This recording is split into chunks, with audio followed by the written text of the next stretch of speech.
I didn't think this was ever going to happen, but here we go. Dead battery. I was just sitting here recharging my iPad. I had the accessories on, and that was enough to kill my battery. So now I get to actually test this jump starter. Hopefully it would work. I would never do this on purpose because I don't really necessarily have a backup to this. Let's see what happens. I'm so unprepared. I don't have a tripod or camera, so I'm doing this all with my phone. First thing I'm going to do is read the manual. First thing is to plug in the cables, and when I did that, it powered up automatically. Now I'm gonna attach this to the battery. Red positive first, black negative next. Now it says to check the indicator light, and it is green and solid, and the instructions are to just go ahead and start it. That would not be green. You would see reverse if I had these backwards. It's nice to have that. All right, let's see if this works.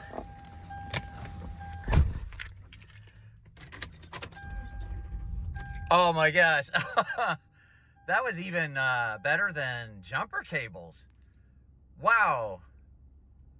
That started right up. Okay, and then I'm just gonna let this run. I'm gonna disconnect that according to the instructions. Yay, that worked.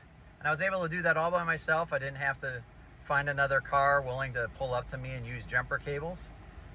And I could do this in the middle of nowhere if I needed to, if I was out camping, overlanding, or something like that. Oh, again, I never would have planned this. I had this in the back of my truck for about 3 months now, waiting to use it on someone else's vehicle, and here it is. It's my own vehicle that I had to use this for. That's awesome. All I did was reverse the installation instructions. I pulled the black off the negative, red off the positive, and you can see I still have 4 bars here. So I could certainly do that again, assuming that these are actually accurate. I don't want to test that right now, and as soon as I get home I'm gonna top this off for sure. But that was a really handy demonstration. I'm very impressed with this thing. That started right up. This is a Titan GP4000 from a company called Gulu, and it looks like a ruggedized power bank because that's what it is, but it's one that is optimized for jump-starting engines like in my 2005 Lexus LX470 when the battery is dead. In fact, this is the most powerful power bank jump starter that's on the market at the time of me making this video. It's capable of jump-starting engines up to 10 liters big, both diesel and gas, and that's going to cover everything that you're going to find in any passenger vehicle and the vast majority of work vehicles as well. That's why this is also one of the most popular jump starters that you're going to find. It does that with a 99.2 watt-hour battery capable of pushing out up to 800 amps for 3 seconds, 500 amps for the next 5 seconds. And that's all an engine like is in this 2005 LX470 needs to get a very good jump start just like you saw. All of this power means you're going to be able to jump start your engine more than one time, which sometimes is required between the chances that you're going to have to top this off. All of that power also means that if you have this sitting in your trunk or the back of your truck in a cold climate, it's still going to have enough capacity left after considering the drop in capacity that lithium-ion batteries have when they get cold to crank your engine over. That's an especially important feature when you consider that a cold morning is when you're most likely going to find out that the battery in the front of your vehicle is not up to the task of cranking your motor over. But with all this power, it also has a lot of other features that make it useful for more than just jump starting a dead battery. The Titan comes in a rigid case that's zipped up, and it's very neatly organized. You've got the power bank on one side along with the user manual, and then you have the attachments on the other. It comes with the Alligator Clips for jump starting, of course. It also comes with a 12-volt accessory adapter, and then it comes with a wall charger.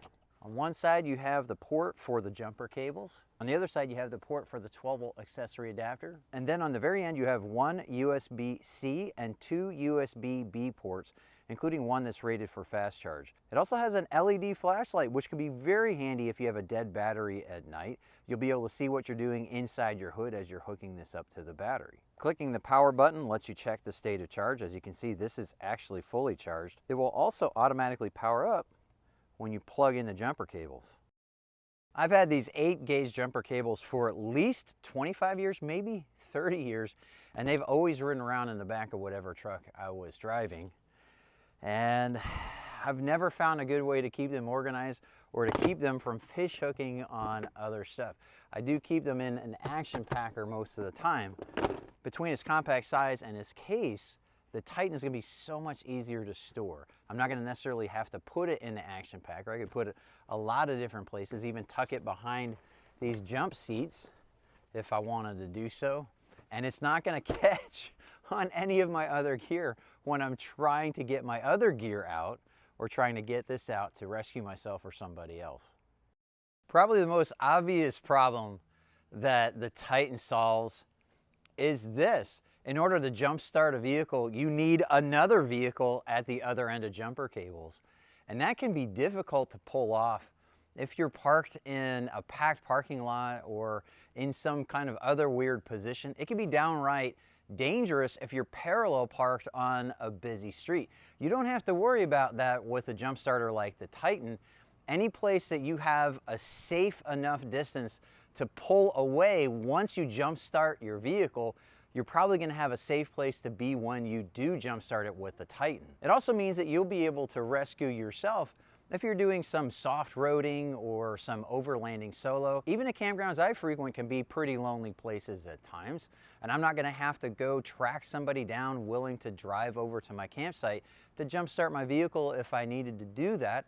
I'm going to be able to do it with the Titan completely by myself, being completely self-sufficient. It's one of the many reasons I'm really glad that Gulu sent the Titan to me for evaluation. Some of you most certainly noticed that I connected both of these Alligator clips directly to the terminals in the battery. With jumper cables, that's generally a no-no, at least for one side of the equation. And that's because of this. Explosive gases. Hydrogen can leak from unhealthy batteries. Hydrogen is flammable. Hydrogen is explosive. I actually saw a car battery blow up in the face of my Scoutmaster when he was trying to jump his Jeep way back in the early 80s. Luckily, he was wearing glasses, but his shirt, after he washed it, ended up with all these holes from where drops of battery acid hit it. And that's why generally you take one of the clips from your jumper cables and attach it to a ground, something like that. Or sometimes you have to scrape through paint with the Alligator clip to get a good ground away from the actual negative terminal, away from the area where hydrogen gas might be. The Titan has electronics to prevent sparking.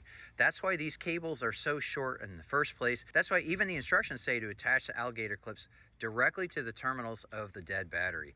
That's what you want for the best ground. That's what you want to take advantage of the electronics in the Titan. And that's just one more safety feature that the Titan has over using conventional jumper cables.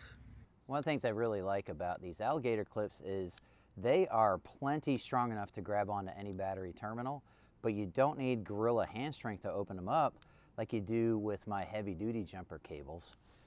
Check this out.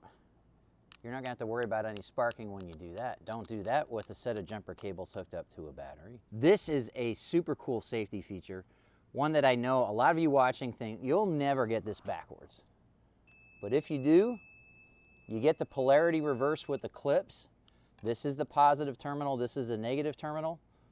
It not only beeps, but you get an indicator light telling you that the polarity is reversed, and all you have to do is switch it around and you're good to go. No sparking. The short is kept in here. It's sensing that kind of short. It's got the circuitry for it. Between the cross polarity protection and the protection against shorting when you connect the ends of the connectors, that goes a long way to protecting the 12-volt system in the donor vehicle. You definitely don't want to put the person who is being a good Samaritan to you out by messing up their vehicle, and you're not going to do that with the Titan. And this is what USB-C charging allows you to do. You get your vehicle started up, you bring it inside, and you can just plug it right into your 12-volt with any ordinary USB adapter, and you can get your Titan topped off while you're driving around. It doesn't have a proprietary charging cable. Any USB-C source of power will work. You don't have to remember to bring its cable. You don't have to remember to bring its wall connector, the 120 volt wall connector. You don't have to bring its special 12 volt accessory adapter, any source. And this is something that came with a GoPro. This isn't even the USB-C cable that came with us. I think that's actually a really handy, very convenient feature of the Titan. I think one of the coolest uses of something like the Titan is to jumpstart something like my generator here. I do have this set up so it can power the house. My wife calls this my redneck shed. I built this so you can run it in whatever the weather might be that we might lose power. When I was doing a lot more traveling, that was more important, so that my wife could just get this thing to go. And I've had to jumpstart it once by wheeling it over so that I could hook it up to my truck battery to give it a jump. There's no way that my wife would be able to do that, to get that over, because it is so freaking heavy. And I don't ever want to do that again. I've been a lot better about keeping its battery on a battery tender, but when I leave, I do put it in the cradle and the battery is set up ready to go. Batteries can be weird, right? They can be fine one day and another day they just don't work. Well, with the Titan, my wife would be able to come over here and just slap that on the terminals, get this thing cranked up and get power to the house. That is a really cool reason to have something like the Titan laying around. The Titan retails for around $170, which is a lot compared to a set of jumper cables. But personally, I think it's worth it when you consider how self-reliant you are with one of these versus a set of jumper cables. The extra safety that one of these gives you over a set of jumper cables. Plus, you've got this power pack that you're going to be able to use away from your vehicle to provide power for different things, like a 12-volt accessory that you might want to use away from your vehicle, or charging your electronics. If you're interested in getting a Titan GP4000 for yourself, please use the link in the video description. It supports the channel when you do. I really appreciate you watching the Tech of Tech, and I hope to see you next time.